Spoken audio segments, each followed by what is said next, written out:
I've been living in a nightmare for more than 2 weeks now. I don't know what to do when I'm absolutely desperate for advice, which is why I'm posting this. I'll start at the beginning. Apologies for the long post. My wife, 41, has been having an affair with one of my best friends. I would call him my second best friend for a year. We have 4 children, 2 of whom are autistic, and we've been married for 17 years. She is Canadian, but lives with me in England on a marriage visa.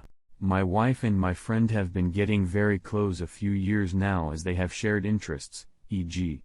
going to the theater together, going to comedy clubs, drinking, partying, etc. They are both extroverts and enjoy having a good time, whereas I am more introverted and prefer to stay at home. He also has children, 2 boys aged 8 and 12, and our families have known each other and been incredibly close for about 14 years. My wife and I have had a great marriage. We have always felt that we were meant for each other. However, over the years, I've sometimes had a few problems performing in bed, which my wife usually responded quite negatively about, which made me feel worse about it. I'm probably also not quite as overly affectionate with her as she would like. I am definitely affectionate.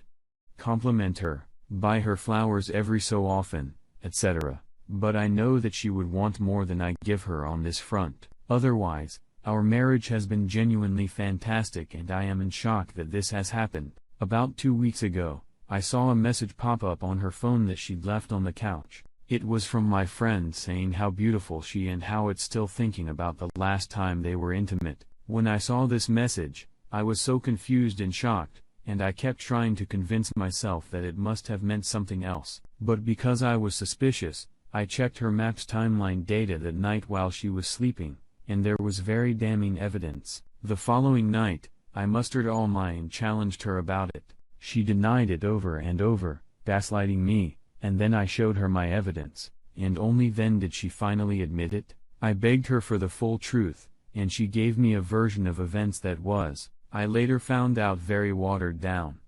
It took about 5 more days to get the full story, and that was mainly from my friend, who decided to come clean with me and his own wife, who I had to tell, and she had no idea either. She was absolutely devastated, screaming, crying, etc. All in all, they had sex 7 times, with the time between the 5th, 6th time lasting about 5 months, and the whole affair lasting 13 months.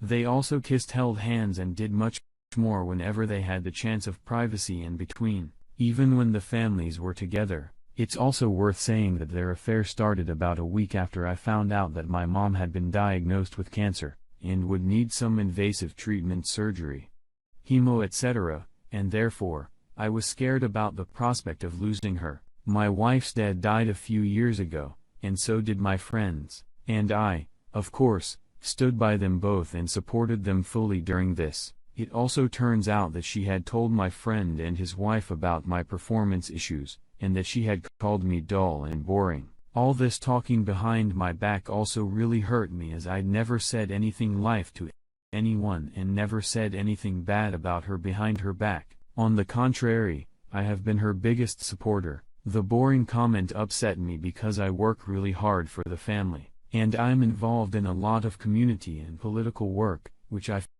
feel is anything but boring. But I suppose she meant in the sense of not enjoying clubbing, drinking, partying, and being mediocre in bed. Now I don't know what to do.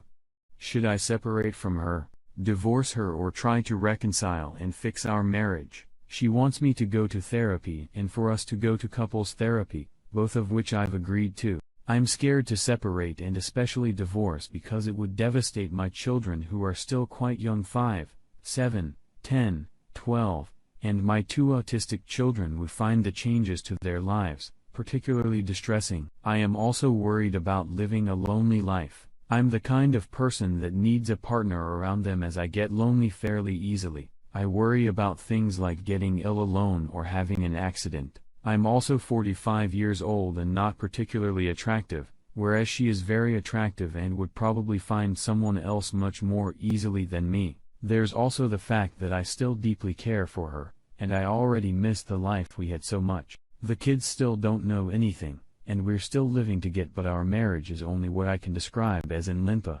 She assures me that she has never cheated on me with anyone else, although she does admit that she can drink too heavily sometime, when she is out to the point where she is flirting with other people, but she maintains that she knows never to cross the line and that it only happened with my friend because they developed a strong closeness over the years, but she is telling me that he will never speak to him again, that she's desperately sorry, and that she wants to be with me. So I need advice desperately. I'm a total mess and just don't know what to do. Should I work on the marriage for the sake of stability for the children and the hope that we can get back to where we were for and to avoid the fear of being alone, or should I separate or divorce, which would have been financial consequences for me also? I've only given the abridged version here, so you have any questions about any of the details or anything else, then I'll try to elaborate. Thanks so much. Edit. I just want to say, from the bottom of my broken heart, a huge thank you for the outpouring of support, advice and compassion you have all shown me, and truly overwhelmed. Thank you. Story 2. I haven't talked to anyone about this, and it's just been eating away at me. Just needed to let it all out.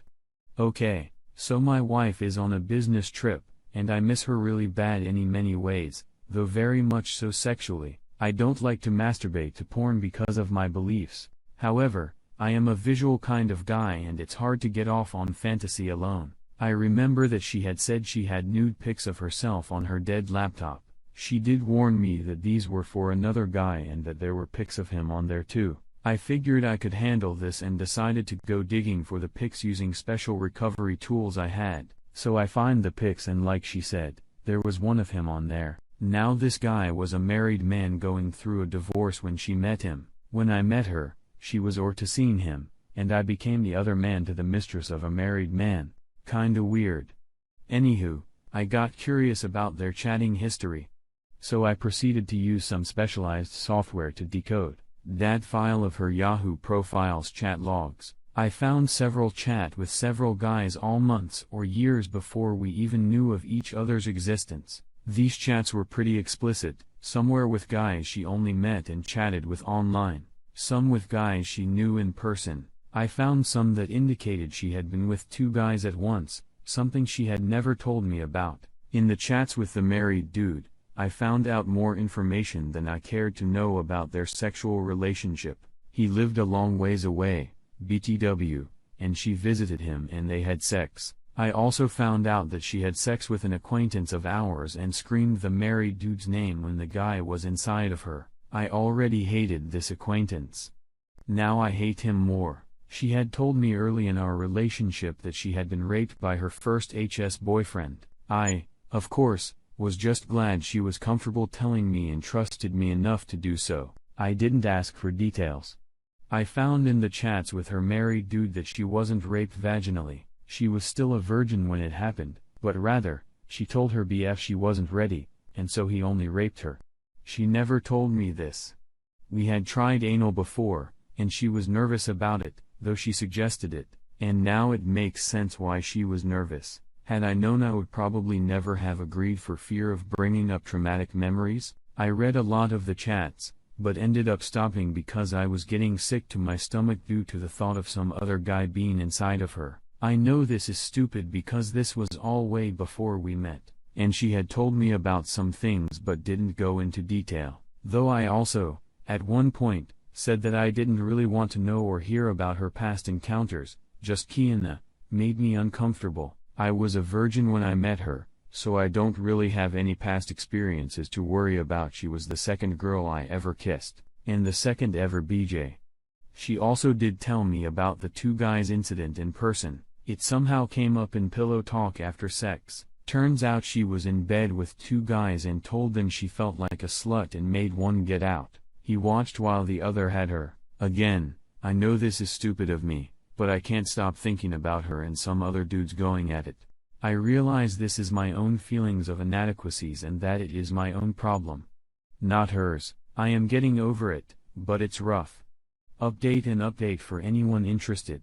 We were talking last night, and we ended up on the topic of our past encounter. Not sure how it started, but I think it had to do with the married dude calling her up out of the blue first time she talked to him on the phone since we got married. She only talked to him for a few seconds, said he was babbling about something and had no clue what he was talking about. I remained perfectly calm through it all. We had a great heart-to-heart, and we talked about pretty much everything I had discovered, even the two guys thing. Better explained. I didn't tell her I already knew. Just let it come from her. I did let her know about my insecurities and fears that I won't be good enough or something. She assured me that has no grounds in reality. I even asked her why she ended up choosing me over the person she was already involved with. She explained that right off the bat, she could tell that I could love her more and be a better man that she needed than he could. Because of his broken heart for his soon-to-be ex-wife, she knew that he could never give her the love that I could. He never loved her with the same passion. This was great to hear as well and was a great self-image booster. It was a great night. We spent hours just talking. The whole thing was very intimate, and we both feel much better for having talked about it all. Thanks everyone who had constructive and honest advice. Sometimes the best advice